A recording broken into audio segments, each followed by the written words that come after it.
Menurut perjanjian IUPAC, potensial elektrode yang dijadikan sebagai standar adalah potensial reduksi.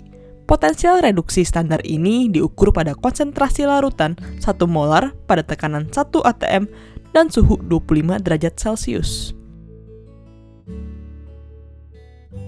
Untuk mengukur potensial reduksi ini, tidak mungkin hanya dengan satu elektrode atau sel tunggal, karena tidak terjadi reaksi redoks. Oleh karena itu, perlu dihubungkan dengan sel oksidasi.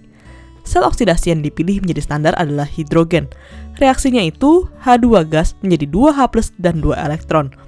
Atau bisa dinyatakan dalam keadaan reduksi, jadi 2H+ tambah 2 elektron menjadi H2 gas. Reaksi ini dinyatakan bernilai 0 volt. Dari sini, semua nilai potensial elektrode standar ditentukan. Contoh potensial reduksi standar adalah pada tabel berikut. Dari tabel ini, semakin positif nilai inot cell, semakin kuat sifat oksidatornya. Sebaliknya, semakin negatif nilai inot cell, semakin kuat sifat reduktornya. Untuk menghitung nilai inot cell, bisa menggunakan rumus inot cell sama dengan inot katode minus inot anode. Nilai E di sini adalah nilai dari tabel, tanpa mengganti tanda negatif atau positifnya. Agar elektron dapat mengalir dalam sel volta, nilai inot cell harus bernilai positif. Jadi contohnya, untuk sel elektrokimia yang memiliki reaksi Zn solid tambah Sn4+ aqueous menjadi Zn2+ aqueous tambah Sn2+ aqueous, kita bisa pisahkan menjadi spesi yang mengalami oksidasi dan reduksi. Di sini Zn adalah yang teroksidasi, berarti Zn adalah anode. Sn adalah yang tereduksi, berarti Sn adalah katode. Potensial reduksi untuk kedua spesi ini adalah sebagai berikut. Jadi, nilai inot cell sama dengan inot katode minus inot anode sama dengan 0,15 volt minus 0,76 volt sama dengan 0,91 volt.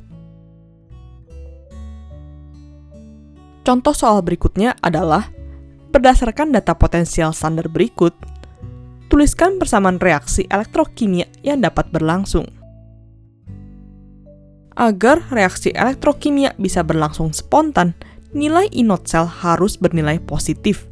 Dari sini yang mungkin terjadi adalah Pb sebagai katode dan Cr sebagai anode. Jadi, nilai inot cells sama dengan inot katode minus inot anode sama dengan minus 0,13 volt minus 0,74 volt sama dengan 0,61 volt. Pb sebagai katode berarti terjadi reaksi reduksi, yaitu Pb2+ aqueous tambah 2 elektron menjadi Pb solid. Cr sebagai anode berarti reaksinya adalah oksidasi, yaitu Cr solid menjadi Cr3+ dan 3 elektron. Reaksi ini kita setarakan dan jumlahkan sehingga menjadi 3 Pb2+ tambah 2 Cr solid menjadi 3 Pb solid tambah 2 Cr3+ aqueous. Ada pertanyaan? Langsung email aja ke smarterindo@yahoo.com atau bisa ke Facebook atau ASFM.